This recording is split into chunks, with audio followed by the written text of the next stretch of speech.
yang sudah dicapai oleh teknologi tak bisa dilarang oleh politik, tak bisa dihapuskan atau tak boleh beroperasi oleh kebijakan pemerintah, karena tren teknologi, tren peradaban lebih kuat dari pemerintahan manapun.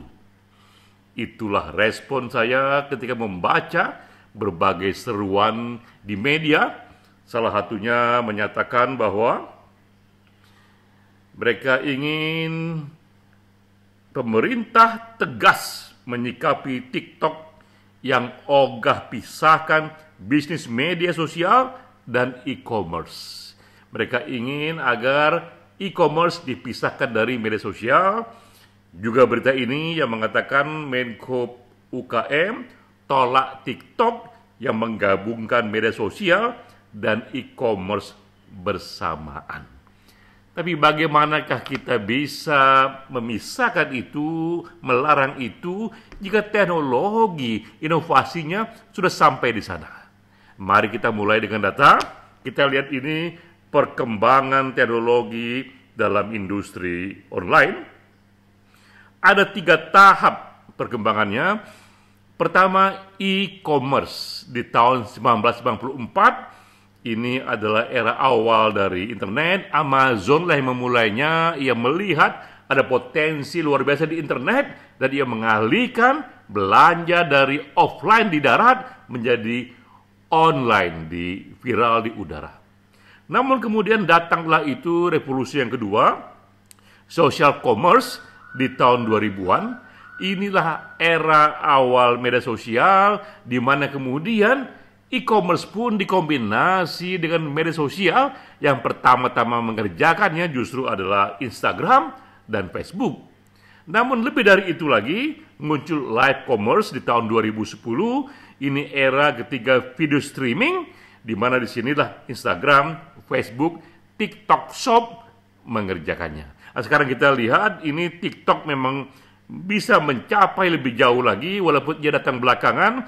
Di tahun 2022 TikTok Shop di tingkat dunia sudah menghasilkan 375,5 triliun rupiah. Bahkan di Indonesia ia sudah mencapai penjualannya 228 miliar rupiah. Ini anak bungsu yang kemudian melampaui semuanya. Pengguna TikTok pun juga nomor 2 terbanyak di dunia, itu di Indonesia. Dan ia sudah kalahkan Shopee, ia juga sudah kalahkan Tanah Abang. Mengapa? Karena harganya lebih murah. Masalahnya, bagaimana TikTok bisa menjual lebih murah?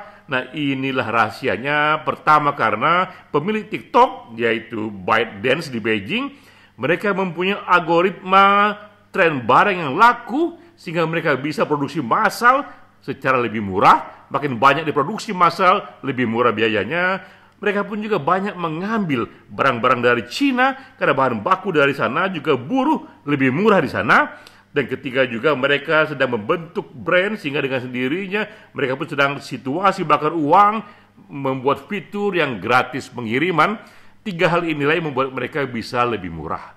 Lalu bagaimana cara pemerintah mengatasinya? Tak bukan dan tak lain, bukan dengan melarang itu, tapi mengerjakan yang kita bisa. Salah satunya adalah mencari cara agar TikTok Shop pun bisa diberikan pajak yang sesuai, sehingga pajak yang kita dapatkan dari sana bisa kita alihkan untuk insentif pada UKM, supaya UKM punya akses ke dana, kita beri subsidi atau pelatihan, dan juga UKM dibuatkan satu cara agar mereka bisa melakukan diferensiasi dan kualitas produk UKM. Dan juga kita bisa meningkatkan literasi digital, membuat mereka juga, publik Indonesia, cinta produk dalam negeri. Jadi inilah caranya, bukan dengan melarang, tapi dengan cara mencari pola-pola yang jauh lebih kreatif, yang tidak melawan tren zamannya.